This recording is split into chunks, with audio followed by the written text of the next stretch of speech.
जय श्री राम भाइयों और बहनों। आज हम रामचरितमानस की दो ऐसी चौपाइयों का गूढ़ रहस्य जानेंगे जो परमात्मा श्री रामचंद्र जी की दया, करुणा और शरणागत वत्सला को प्रकट करती है।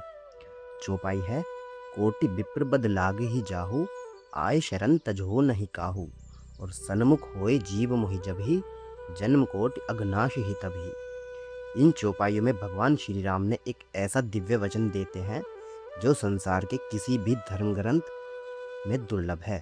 श्री रामचंद्र जी कहते हैं कि यदि कोई व्यक्ति करोड़ों ब्राह्मणों की हत्या जैसे महापाप का भी भागी हो, फिर भी यदि वह सच्चे मन से मेरी शरण में आ जाए तो मैं उसे नहीं त्यागता। सोचिए कैसी दया होगी। आज हम इसी गूढ़ रहस्य को समझेंगे। जब विभीषण रावण को छोड़कर श्री रामचंद्र जी की शरण में आए, तब वानर सेना में चर्चा छिड़ गई। सुग्रीव ने कहा, प्रभु, यह रावण का भाई है, कहीं यह जासूस तो नहीं। अंगद, जामवंत और अन्य वीरों ने भी सावधानी बरतने की सलाह दी। लेकिन तब प्रभु श्री रामचंद्र जी मुस्कुराए और संसार को अमर सिद्धांत दिया। कोटि विप्र बद लाग ही जाऊ, आय शरण तजहु नहीं काहू। अर्थात यदि किसी पर करोड़ों ब्राह्मणों की हत्या का पाप भी लगा हो, फिर भी यदि वह मेरी शरण में आए तो मैं उसे नहीं त्यागता। गूढ़ अर्थ क्या है इसका? यहाँ कोटि विप्र बद केवल एक पाप का वर्णन नहीं, यह संसार के समस्त पापों का प्रतीक है। अर्थ यह है कि चाहे जीव कितना भी गिरा हुआ हो, कितना ही बड़ा पापी हो, दुष्ट हो, अपराधी हो, अज्ञानी हो, लेकिन यदि उसके हृदय में सच्चा पश्चाताप जाग जाए और वह परमात्मा राम की शरण ग्रहण कर ले, तो भगवान राम उसे स्वीकार कर लेते हैं। संसार का नियम है, पहले योग्यता सिद्ध करो फिर स्वीकार किए जाओ। लेकिन श्री रामचंद्र जी का नियम है, पहले शरण में आओ फिर मैं तुम्हें योग्य बना दूंगा। यही श्री राम और संसार में अंतर है। संसार दोष देखता है, श्री राम भाव देखते हैं। दूसरी चौपाई का गूढ़ रहस्य, सन्मुख होए जीव मोहि जबहि, जन्म कोटि अघनाश ही तभी। अर्थात जब जीव मेरी ओर मुख करता है, उसी क्षण उसके करोड़ों जन्मों के पाप नष्ट हो जाते हैं।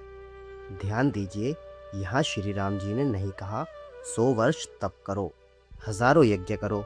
उन्होंने सिर्फ कहा सन्मुख हो जाओ। सन्मुख होने का वास्तविक अर्थ है, बहुत लोग समझते हैं कि मंदिर में खड़े होना ही सन्मुख होना है, लेकिन गूढ़ अर्थ इससे कहीं बड़ा है। सन्मुख होना अर्थात मन राम की ओर हो, बुद्धि राम की ओर हो, विश्वास और आश्रय सिर्फ राम पर हो। जब जीव संसार से मुड़कर राम की ओर देखता है, तभी उसका आध्यात्मिक जीवन प्रारंभ होता है। सूर्य और अंधकार का उदाहरण देखिए। हजारों वर्षों से किसी गुफा में अंधकार, राम नाम का प्रकाश आते ही पाप रूपी अंधकार भाग जाता है। एक जंगल में एक भयानक डाकू रहता था। वह यात्रियों को लूटता, मारता और अत्याचार करता था। एक दिन उसे एक संत मिले। संत ने पूछा, तुम ये पाप किस लिए कर रहे हो? डाकू बोला, अपने परिवार के लिए। संत ने कहा, जाकर पूछो क्या वे तुम्हारे पापों का भाग भी लेंगे? डाकू घर गया।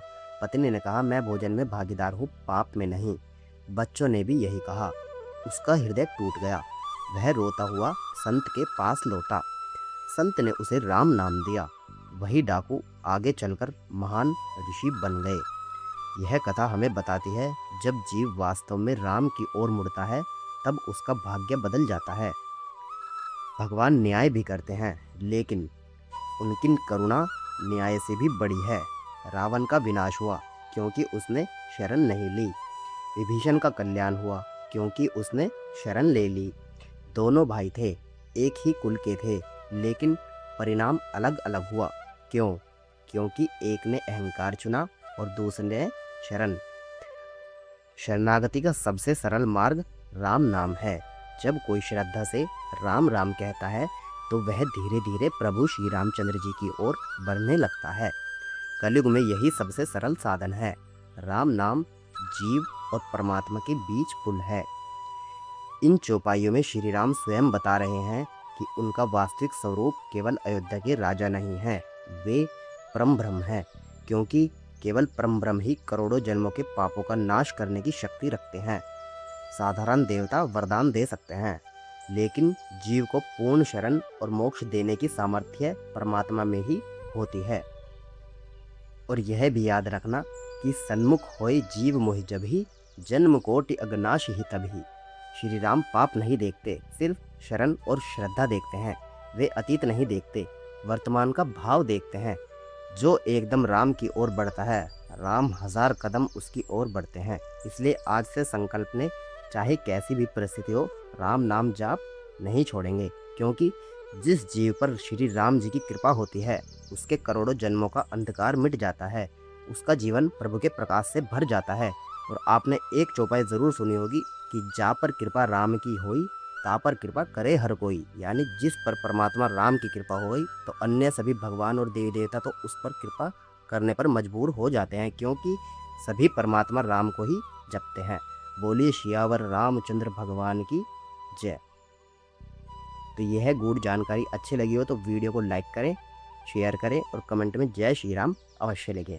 मिलते हैं अगली वीडियो में। सभी भक्तों को जय श्री राम।